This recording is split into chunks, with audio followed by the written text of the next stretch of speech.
off on my work so I could finish on all those requirements. So normal procedure is conformity to the standard practices of making a report. Since most readers are accustomed to the standard ways of reading a report, of standard ways of a report, then they would also expect to read the same thing from you.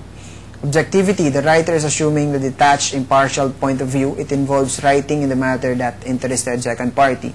Objectivity should be practiced, okay? So it should be impartial, or it should exclude emotion, or should include, it should be presented in a way that you're not a party of interest to such a topic. Of course, qualification is explaining the circumstances surrounding the work because they might have affected the results of your reporting. Of course, qualification should be these are referring to the things that has transpired during the collection of your report, which should have changed. For example, let me say you're writing about, let's say, the butterfly. The butterfly, the metamorphosis of shall we say, the caterpillar to a butterfly. So we say during the cocoon, when the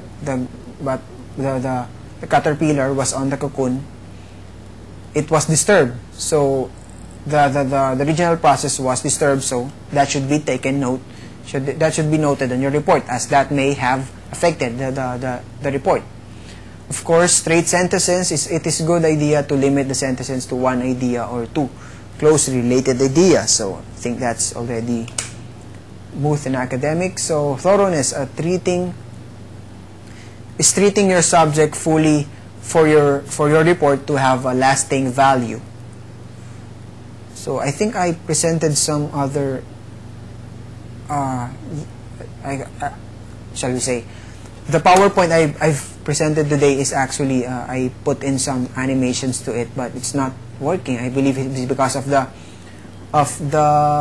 change of what do you call that, application, because it was created on Office Reader, shall we say, and then now it's operating on PowerPoint. So thoroughness, unity implies to all the details and facts clearly relevant to the main point of discussion. Veracity means truthfulness. Truth is the soul of science. So veracity thus good technical writing never misleads or misrepresents. It sticks to the facts. It does not indulge to evasion, equivocation, or shifting of issues. It is chiefly concerned with the reporting the facts, no more nor less. So it should be more about the truth or more of the facts.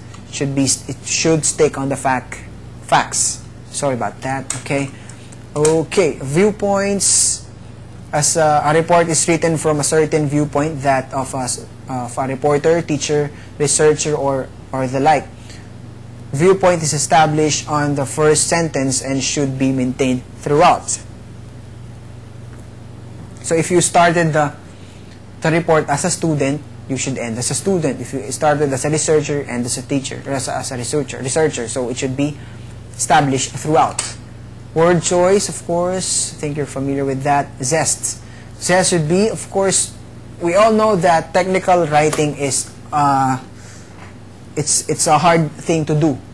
It may be stressful, but it is also important that we enjoy technical writing, since the process of researching, you are getting information. You yourself are learning, and through the process of researching and compiling, we must learn to enjoy. Of course, if in the process of technical writing and researching, we feel bored, we feel sleepy, it is always good that we take a break, take a nap, rest, because it's not good to work on a technical writing where you're not in good shape, as you will not be giving the good output. So it's good to have the zest. So that's it. That's the ABC of technical writing. So as a summary, we've discussed about the principle of technical writing, styles in technical writing, and properties of technical writing. So I'm sorry. Thank you for staying. So just wait for a few more seconds. We'll just finish this. So important reminders. I think you all know that. So questions, if you have any questions, just send it to my email. My email is anthony_ab07@yahoo.com. So I think that would be all for today class. So by next week, we'll be discussing about the mechanics of technical writing, or shall we say let me just have a quick look. We'll be discussing about the basic techniques of technical writing. So after that, we will be discussing about the different forms of technical writing. So techniques and basic techniques of technical writing. So that would be our discussion for next week. So I hope you have learned a lot from this day's discussion, and I do hope that, and of course, I would tell you that I would try to finish my requirements for you guys, my part on this class, and that's to give you information, and I also hope that you also perform your duties as a student, of course. And of course, I would like to apologize for some of my shortcomings. I assure you that that's one way of using assure. I assure you that I would finish everything, so you would have time to review the topics we've discussed for this semester. So once again, thank you for listening, and see you again next meeting, and have a good day, and goodbye.